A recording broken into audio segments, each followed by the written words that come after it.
Halo semuanya, kita akan lanjutkan sesi perkuliahan kita pada hari ini dengan pembahasan dari subbab 6.3. Subbab 6.3 ini adalah Gram-Schmidt process, dan kalau misalnya nanti masih ada waktu kita akan lihat QR decomposition. QR decomposition sifatnya opsional, mungkin bisa kita bahas, tapi kalau misalnya nanti tidak sempat kita bahas, kita akan fokus pada Gram-Schmidt process, gitu ya. Oke, nah terus untuk yang pertama, kita akan lihat dulu mengenai ortogonal dan ortonormal sets. Sudah dipelajari sebelumnya mengenai ortogonal vektor, gitu kan ya, dan juga diberikan di definisi 1 ini bahwa sebuah himpunan dari 2 ataupun lebih vektor di dalam sebuah real inner product space ataupun kita sebut dengan ruang hasil kali dalam dikatakan ortogonal jika setiap pasangan dari vektor-vektor tersebut merupakan vektor-vektor yang saling ortogonal. Nah, ketika semua vektor-vektor yang ortogonal ini tadi normnya sama dengan 1, dikatakan bahwa setnya itu ataupun himpunannya itu adalah himpunan yang ortonormal. Gitu kan ya. Jadi pertama kalau mau mencari himpunan ortonormal berarti cari dulu ortogonalnya, baru kemudian kita cari ortonormalnya. Nah, ortonormal ini berarti proses mencari vektor-vektor yang normnya sama dengan 1. Nah, proses ini disebut dengan proses normalizing vektor tersebut, gitu kan ya. Proses untuk menormalizingnya itu adalah dengan membagikan nilai dari gitu kan ya V terhadap norm V-nya. Artinya gini, kalau tadi kita mau menormalisasi V, itu berarti mengubahnya menjadi satu vektor baru yang ukurannya sama dengan 1, yang normnya sama dengan 1. Caranya gimana? Caranya adalah dicari dulu norm untuk V-nya. Kemudian bagikan vektor V terhadap norm V-nya. Seperti itu ya, jadi bisa ya. Oke. Nah, terus kita lihat contohnya dulu. Di sini ada vektor V1, V2, dan V3. V1 diberikan oleh 0, 1, 0, V2 adalah 1, 0, 1, dan V3 adalah 1, 0, negatif 1. Terlihat di sana bahwa masing-masing vektor antara V1 dengan V2, V2 dengan V3, dan V1 dengan V3 masing-masing merupakan vektor yang saling ortogonal. Jadi bisa kita tuliskan dalam satu himpunan S sama dengan V1, V2, V3 sebagai himpunan dari vektor-vektor yang ortogonal dengan melihat inner product masing-masing dari pasangan-pasangan vektor-vektornya itu sama dengan 0. Gitu ya. Nah, untuk contoh kedua, kita akan melihat yang namanya himpunan untuk ortonormalnya. Dengan mengacu pada contoh pertama, untuk V1 normnya sama dengan 1, untuk V2 normnya sama dengan akar 2, dan untuk V3 normnya sama dengan akar 3. Datangnya dari mana? Datangnya adalah dari sini ya. Kalau misalnya V1 nih ya, V1 kan berarti normnya sama dengan akar dari gitu ya, 0 kuadrat tambah 1 kuadrat tambah 0 kuadrat. Makanya hasilnya adalah akar 1 sama dengan 1. Gitu ya. Sama juga dengan V2. Ini bisa dilihat, tinggal kita kayak membayangkan aja gitu kan, akar dari, kalau 0 bisa di-ignore, kita bisa abaikan, jadi tinggal kita cari akar dari 1 kuadrat tambah 1 kuadrat, berarti akar 2, kan gitu kan. Terus untuk V3 juga demikian, kita bisa ignore nolnya, tinggal cari akar dari 1 kuadrat ditambah negatif 1 kuadrat, yang hasilnya sama dengan akar 2. Nah, untuk menormalisasi, gitu kan ya, menormalisasi V ini tadi untuk mendapatkan vektor baru yang kita namai dengan U1, U2, dan U3, kita cari dengan pembagian antara V1 terhadap norm V1. Jadi U1 dapatnya dari V1 dibagi dengan norm V1, dan U2 didapatnya dari V2 dibagi dengan norm V2. Demikian seterusnya sehingga didapat hasilnya masing-masing untuk U1, U2, dan U3 sebagai berikut. Oke, kalau diperiksa lebih lanjut, inner product antara U1 dengan U2, U2 dengan U3, U1 dengan U3, ini hasilnya akan sama dengan 0. Dan untuk normnya juga demikian, ya kan? Norm dari U1, norm dari U2, norm dari U3, hasilnya akan sama dengan 1. Gitu ya. Jadi demikian tadi contoh untuk ortogonal dan juga ortonormal. Sekarang kita ke teorema 631.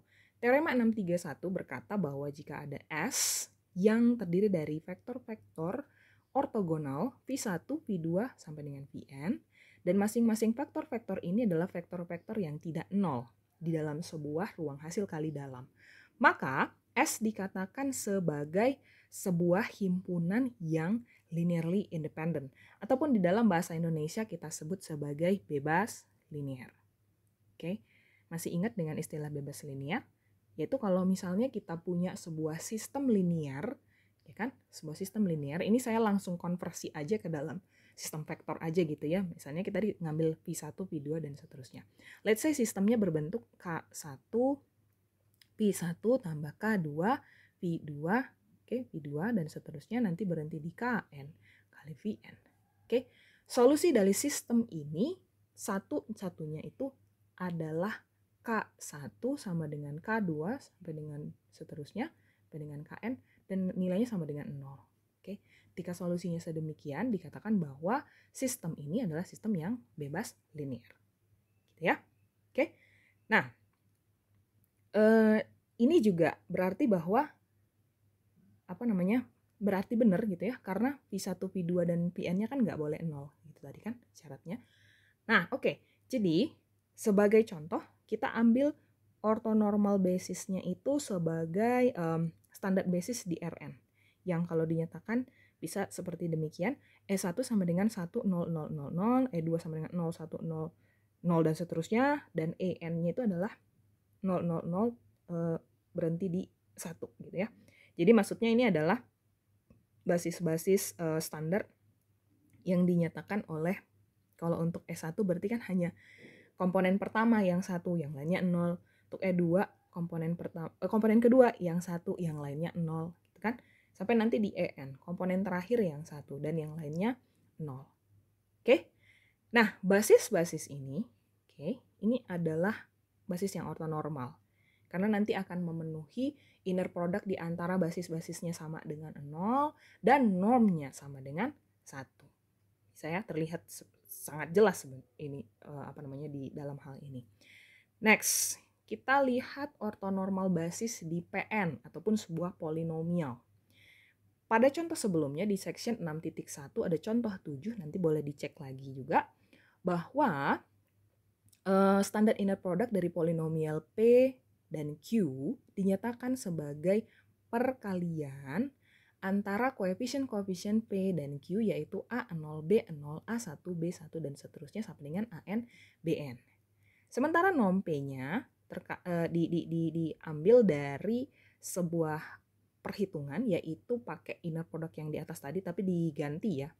Jadi ini inner product antara P dengan P, sehingga didapat hasilnya adalah akar dari A0 kuadrat tambah A1 kuadrat tambah dan seterusnya sampai berhenti di AN kuadrat. Oke, di dari yang tadi, yang sebelumnya itu kita tahu bahwa norm untuk P gitu kan ya, norm untuk si P ini kita dapat tadi norm P-nya adalah sedemikian supaya memenuhi gitu kan, supaya memenuhi agar kita bisa dapatkan suatu himpunan ortonormalnya kita nyatakan sebagai S, itu harus dalam bentuk S sama dengan 1x, x pangkat 2 dan seterusnya nanti berhenti di x pangkat n. Nah, si standar basis S ini juga merupakan basis yang ortonormal kepada inner product yang tadi diberikan ini tadi ya. Oke, seperti demikian. Jadi ini kan sama dengan 1 ya nanti ya. Sama dengan 1. Berarti yang di bawah akar ini juga isi A0 kuadrat tambah A1 kuadrat ditambah dan seterusnya berhenti di AN kuadrat, ini juga akan sama dengan 1 karena dia di bawah akar. Oke. Nah, jadi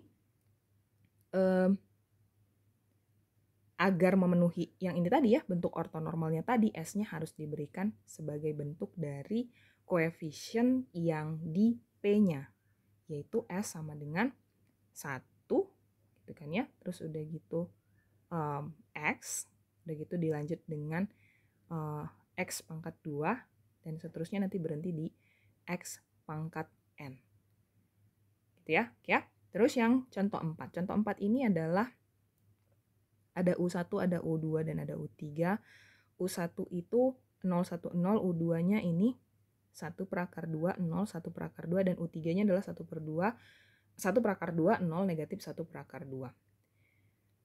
Vektor-vektor ini akan membentuk sebuah himpunan ortonormal, ya kan? Dan dengan menggunakan teorema 631, vektor-vektor ini juga merupakan vektor-vektor yang saling bebas linier, sehingga untuk S sama dengan U1, U2, dan U3 ini merupakan vektor yang ortonormal, merupakan basis yang ortonormal di R3. Oke, kembali lagi tadi ke contoh 3 ini ya. Ini juga bisa ditunjukkan dengan melihat yang tadi. Ini harus bebas linier juga terhadap inner product-nya. Oke, jadi lihatnya dari situ juga boleh. Bebas linier. Ya, oke. Kita lanjut lagi untuk coordinate relatives to orthonormal basis.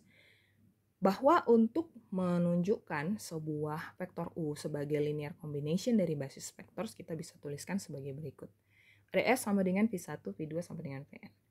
Maka kita bisa konversi ke dalam sebuah persamaan U sama dengan C1, V1 tambah U2, tambah C2, V2, dan seterusnya sampai dengan Cn, Vn. Nah, tadi udah saya singgung juga sebelumnya bahwa untuk sistem linear berikut kita akan mencari solusi dari koefisien C1, C2 sampai dengan Cn.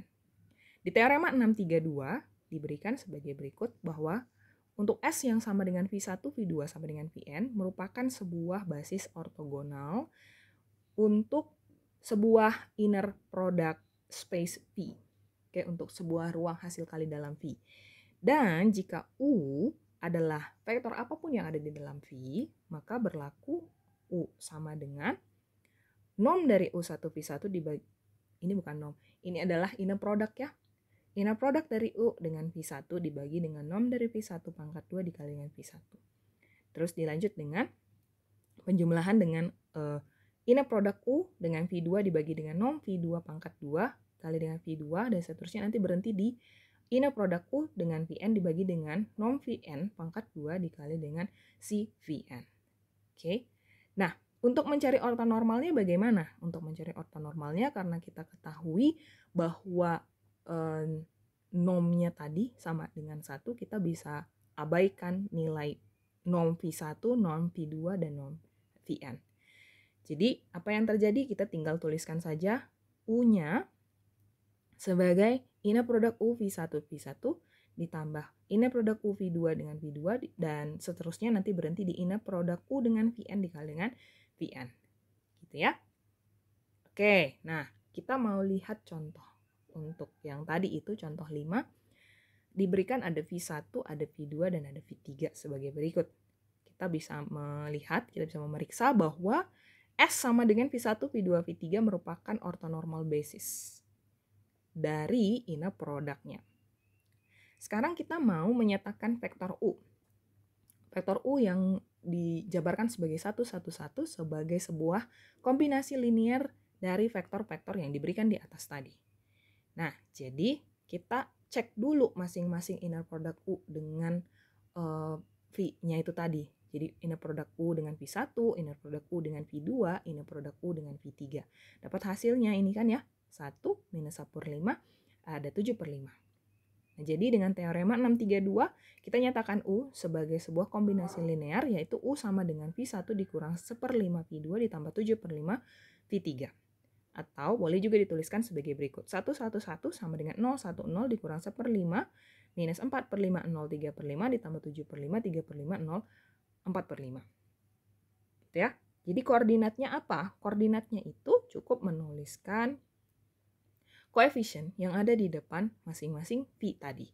Yaitu adalah 1 minus 1 per 5 dan 7 per 5. Ya. Next.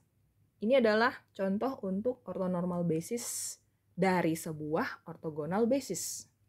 Jadi, untuk contoh yang pertama, misalnya ada vektor-vektor W1, W2, dan W3. W1 020, W3 303, dan W3 minus 404. Masing-masing vektor W ini membentuk basis ortogonal di R3. Oke. Nah, sekarang kita akan gunakan basis-basisnya ini untuk menormalisasi setiap vektor.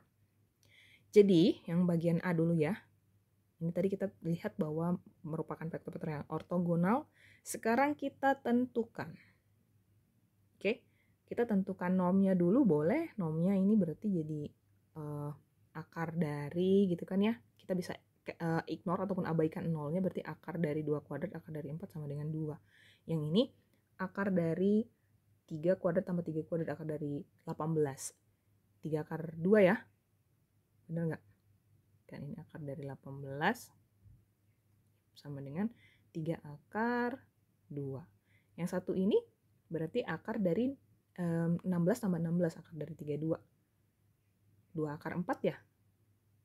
Gitu kan ya. Sama dengan 2 akar 4. Oh, sorry. Kok 2 akar 4? Jadi aneh banget sih ini. Akar dari 32. Oke, sama dengan 4 akar 2. Kebalik. Gitu ya. Nah, jadi udah dapet nih ya normnya masing-masing. Tadi norm untuk W1. Ini norm untuk W2. Yang ini norm untuk W3. Nah, berarti tinggal hitung ininya tadi ya, V1, V2-nya tadi. V1, V2, V3-nya. Dengan membagikan antara W1 dengan masing-masing normnya tadi. Jadi dapat V1 010, V2-nya adalah 1 per akar 2, 0, 1 per akar 2, dan V3-nya adalah minus 1 per akar 2, 0, dan 1 per akar 2. Nah, ini adalah orthonormal basis yang didapat dengan menormalisasi setiap vektor yang tadi kita dapat. Untuk bagian kedua, bagian B, kita akan mengekspresikan vektor U sebagai linear combination dari orthonormal basis yang tadi didapat sebelumnya di bagian A. Nah, jadi caranya sebagai berikut. U itu adalah dari formula 4 ya, U sama dengan inner product U dengan V1 dikali dengan V1 ditambah U ditambah inner product U dengan V2 dikali V2 ditambah inner product U dengan V3 dikali dengan V3. Jadi kita tentukan masing-masing, dapatlah inner product-nya ini tadi gitu kan ya. Ada 5 per akar 2 dan 3 per akar 2. Sebagai kombinasi linear kita kalikan 1, 2, 4. Ini akan sama dengan 2 dikali 0, 1, 0 tambah 5 per akar 2 kali 1 per akar 2, 0. 1 per akar 2 tambah 3 per akar 2 kali negatif 1 per akar 2, 0, 1 per akar 2. Oke, ini udah dapat hasilnya tadi sebagai linear combination dari basis-basis ortonormalnya. Nah, selanjutnya ini adalah orthogonal projection.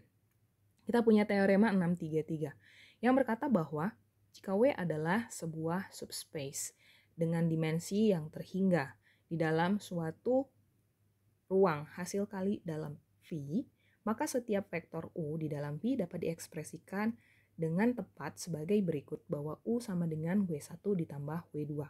Gambarnya sebagai berikut ya. Ini adalah vektor U. Oke. Nah, terus W1-nya ini apa? W1-nya itu ada di W dan W2-nya ada di ortogonal W. Oke. Untuk W1 itu adalah proyeksi dari U pada bidang W, dan untuk W2 adalah proyeksi dari U pada bidang ini tadi ya, ortogonal W. Jadi seperti ini ilustrasinya, ini tadi U-nya sebagai penjumlahan dari proyeksi U pada bidang W ditambah dengan proyeksi U pada bidang W ortogonal. Oke, jadi formula yang di atas, formula 8 ini tadi dapat diekspresikan, dituliskan kembali sebagai berikut. Bahwa U sama dengan proyeksi dari U pada bidang W ditambah dengan proyeksi pada U pada W ortogonal. Oke. Terus udah gitu dari sini kita bisa buat proyeksi U pada W ortogonal itu sama dengan U dikurang proyeksi U pada W. Sehingga formula 10 ini dituliskan kembali sebagai berikut, bahwa U sama dengan proyeksi U pada bidang W ditambah U dikurang proyeksi U pada bidang W. Oke, jadi kita punya teorema gitu kan ya untuk yang berkaitan dengan proyeksi ini tadi, bahwa yang pertama untuk V, ya kan, V ini tadi sebagai ruang hasil kali dalam, dan juga ada W. W ini adalah subspace dari V tadi. Sehingga jika diberikan V1, V2 sampai dengan VR, ini adalah basis-basis yang ortogonal untuk W, dan U-nya itu adalah vektor apapun yang ada di dalam V, maka berlaku proyeksi dari U pada bidang W sedemikian ya. Ini saya tidak usah bacakan lagi, kita bisa baca sama-sama di sana. Sementara untuk basis ortonormalnya, seperti tadi sudah dibahas juga sebelumnya, dikarenakan nilai dari norm untuk V1-nya sama dengan 1, kita bisa bagi dengan 1 ya, ini semua bentuknya ini. Jadi proyeksi dari U pada bidang W, di mana V1, V2 sampai dengan VR ini adalah ortonormal basis, kita bentuk dari rumus ini. U1, inner product U dengan V1 dikali V1, inner product U dengan V2 dikali dengan V2, sampai dengan inner product U dengan VR dikali dengan VR. Nah, sekarang kita punya contoh nih. Kan? Contohnya adalah ada V1, ada V2. Diberikan sebagai 010 dan V2 sebagai minus 4/5, 0,3/5. Nah, dari formula 13, orthogonal projection untuk vektor U yang diberikan oleh 111, dia jadinya sebagai berikut. Oke, kita pakai rumus yang tadi kita plug in semua nilai-nilainya ini, sehingga proyeksi U pada bidang W itu adalah 4/25, 1 minus 3/25. Oke, kemudian komponen U yang ortogonal pada W itu pakai rumus yang satunya lagi, bahwa proyeksi U tadi pada W ortogonal itu U dikurang proyeksi U pada W.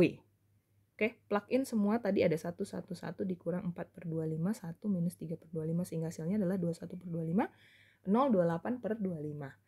Jadi kita bisa lihat bahwa proyeksi U pada W ortogonal ini juga ortogonal kepada V1 dan V2, kan ya?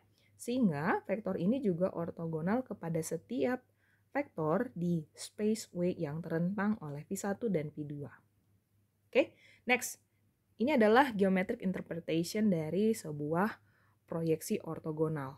Dimisalkan ada sebuah W ini adalah subspace satu dimensi dari inner product space ataupun ruang hasil kali dalam V. Dikatakan ada span A. Span A. Nah, maka dengan menggunakan formula 12, kita punya formula sebagai berikut. Proyeksi U pada W itu adalah inner product dari U dengan A dibagi dengan norm dari A pangkat 2 dikali dengan A. Oke, jadi ini bisa dilihat ilustrasinya sebagai berikut ya. Jadi ada U, oke, ini ada U. Terus udah gitu, ini adalah V1, ini adalah V2. Ini sampai dengan di sini adalah proyeksi dari U pada V2, terus udah gitu yang ini adalah proyeksi dari U di sepanjang V1. Oke. Nah, yang ini, yang di bawah sini adalah proyeksi dari U pada bidang W. Gitu kan ya. Oke, ini yang tadi dicari pakai rumus yang ini. Oke. Nah, sekarang kita akan lihat yang namanya the Gram-Schmidt process.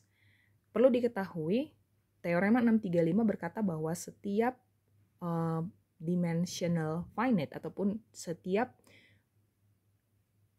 inner product space yang sifatnya dimensi terhingga akan memiliki sebuah ortonormal basis.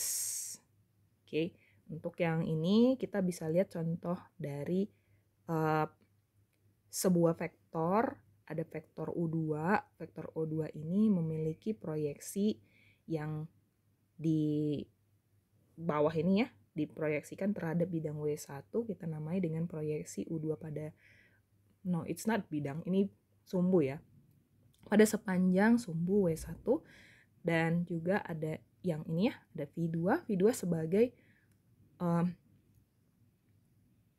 ortogonalnya. Jadi V2 dituliskan sebagai U2 dikurang proyeksi dari U2 pada sumbu W1. Kayak gini. Oke. Nah, ini akan punya ortonormal basis. Demikian juga yang gambar yang kedua ini. Jadi kita punya ada U3. Oke, ada U3. Nah, yang di bagian bawah ini adalah proyeksi dari U3 di sepanjang bidang W2. Terus udah gitu, kalau yang ke atasnya, ini adalah ortogonalnya berarti. So, V3 dituliskan sebagai U3 dikurang proyeksi dari U3 pada W2. Gitu ya. Ini juga sama, akan memiliki sebuah ortonormal basis. Oke. Cara mencarinya seperti apa? Nah, cara mencarinya inilah yang diberikan oleh Gram-Schmidt process, yaitu sebagai berikut. Jadi ada basis U1, U2, sampai dengan UR. Kita mau mengkonversi basis ini ke dalam ortogonal basis V1, V2, sampai dengan VR. Caranya adalah dengan perhitungan sebagai berikut. Untuk yang step 1, V1 sama dengan U1. Untuk yang V2, untuk yang step 2, V2 sama dengan U2 dikurang inner product U2 V1 dibagi dengan norm V1 pangkat 2 dikali dengan V1. Datangnya dari teorema yang tadi kan ya, yang sebelumnya, yang teorema ortogonal tadi ya, yang ini. Gitu kan ya. Nah, terus sekarang kalau mau mencari V3-nya, V3-nya itu dicari dengan U3 dikurang norm dari ini produk dari, bukan norm ya ini ya, ini produk dari U3 V1 dibagi dengan norm V1 pangkat 2 dikali V1 dikurang ini produk U3 V2 dibagi dengan norm V2 pangkat 2 dikali dengan V2. Oke, jadi dikurangin lagi dengan si ininya, si projectionnya gitu. Nah, jadi berurut demikian polanya untuk V1, V2, V3, V4, dan seterusnya. Kita kurangkan lagi dengan proyeksinya, kita kurangkan lagi dengan proyeksinya. Sehingga nanti untuk V4 ya, misalnya nih, dia jadinya V4 itu sama dengan U4 dikurang inner product U4 V1 dibagi dengan norm V1 pangkat 2 V1 dikurang inner product dari U4 V2 dibagi dengan norm dari V2 pangkat 2 kali dengan vektor V2. Oke, terus udah gitu ini si inner product dari U3 V3 terus dibagi dengan ini norm dari V3 pangkat 2 dikali dengan V3. Sampai nanti berakhir di langkah ke R. Oke, ya. Nah, itu tadi untuk mendapatkan ortogonal basisnya. Sekarang ortonormal basisnya seperti apa? Tinggal dicari saja normalisasinya. Gitu. Oke, tinggal dicari saja normalisasinya. Sebagai contoh, ini ada vektor. Vektor U1, U2, dan U3. Oke, vektor U1, U2, dan U3. Untuk vektor V1, kita tuliskan sebagai U1. Untuk vektor V2, kita tuliskan sebagai U2 dikurang proyeksi dari U2 pada W1, sehingga hasilnya adalah ini ya, minus 2/3, sepertiga, sepertiga. Kita plug in semua nilai-nilai yang tadi ada di depan ini tadi, yang ada di atas ini tadi. Terus udah gitu untuk yang step 3, kita menentukan V3. V3 ini diambil dari U3 dikurang proyeksi W2. U3 dikurang proyeksi U3 pada W2. Oke, nah proyeksinya ini tadi berarti pengurangan lagi gitu kan, pengurangannya lagi. So, plug in semua tadi nilai-nilainya itu didapat, hasil akhirnya adalah 0 minus 1/2/2. Oke, nah ditanya juga nih ortonormal basisnya Q1, Q2, Q3. Berarti kita normalisasi. Kan gitu kan, normalisasi masing-masing V itu tadi. Ada V1, ada V2, dan ada V3. Cari dulu normnya. Cari normnya, dapat V1 sama dengan akar 3. Untuk V2 dapat akar 6/3. Untuk V3, 1 per akar 2. Dan untuk ortonormalnya berarti tinggal membagikan V tadi terhadap masing-masing norm yang bersesuaian. Jadi Q1-nya adalah sebagai berikut. 1/3, 1/3 sepertiga. Q2-nya adalah minus 2/6, 1/6, 1/6. Dan untuk yang Q3-nya adalah 0, negatif 1/2, 1/2.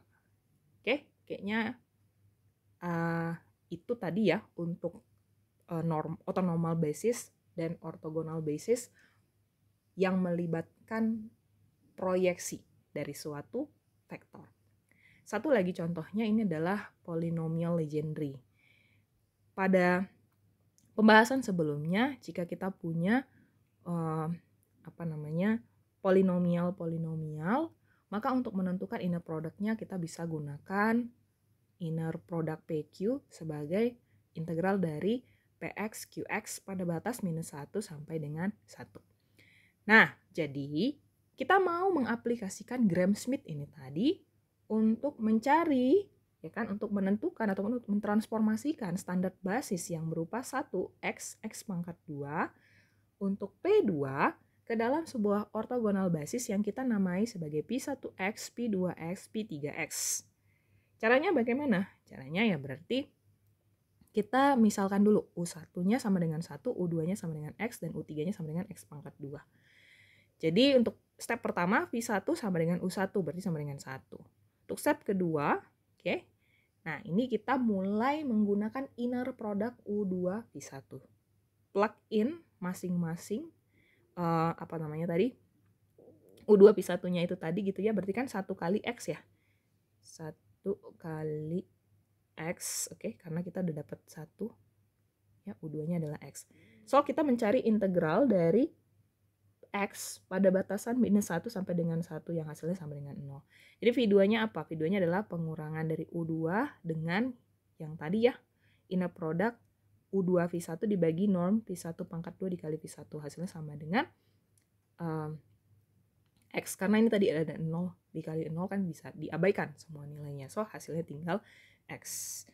Lanjut ke step kedua, berarti kita menentukan inner product-nya dulu, inner product dari U3 V1 dan inner product dari U3 V2 gitu kan ya, supaya bersesuaian dengan rumus yang tadi sudah diberikan sebelumnya.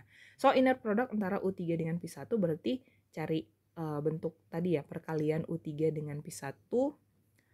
Tadi diketahui untuk U3-nya adalah X kuadrat, V1-nya sama dengan 1. Berarti kita mengintegralkan X kuadrat. Nah, kita integralkan X kuadrat dapat hasil akhir 2/3. Sekarang yang ini, kita cari inner product U3 dengan V2. U3 tadi diketahui X kuadrat. V2 tadi apa? Ini ya, X ya. Berarti kita mengintegralkan X kali X pangkat 2 alias X pangkat 3. Kita integralkan X pangkat 3, hasilnya sama dengan 0. Nah, sekarang kita cari normnya. Norm untuk V1 pangkat 2 berarti ini adalah inner product dari V1 dengan V1. Berarti tinggal mengintegralkan 1 kali 1 ataupun sama dengan hasilnya X ya. Dan hasil akhirnya adalah 2.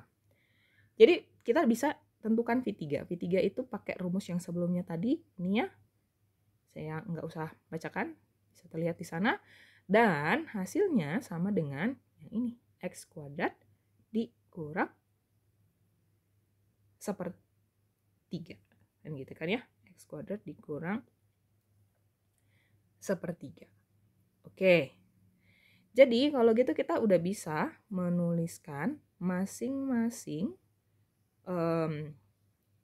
ortogonal basisnya. Ortogonal basisnya tadi kita catatkan sebagai P1X, P2X, P3X. Untuk P1X sama dengan 1, P2X sama dengan X, dan P3X sama dengan X kuadrat dikurang 1/3. Oke, yang terakhir adalah extending orthonormal sets to orthonormal basis. Bahwa kita bisa mengekstensi sebuah himpunan ortonormal ke dalam basis-basis ortonormal. Ya, caranya seperti apa? Caranya itu dijamin oleh teorema 636 untuk yang pertama bahwa setiap ortogonal set yang non-zero, setiap himpunan ortogonal yang tidak nol di W dapat diperluas kepada basis ortogonal untuk W. Dan yang bagian kedua, setiap himpunan ortonormal di W dapat diperluas kepada ortonormal basis untuk W. Oke, kayaknya itu aja untuk yang 6.3, terkhusus pada bagian Gram-Schmidt. Jadi kalau misalnya ada yang kurang dipahami nanti boleh ditanyakan ya kepada saya, gitu ya. Oke, terima kasih atas perhatiannya. Kita akan berjumpa lagi di sesi kuliah yang berikut.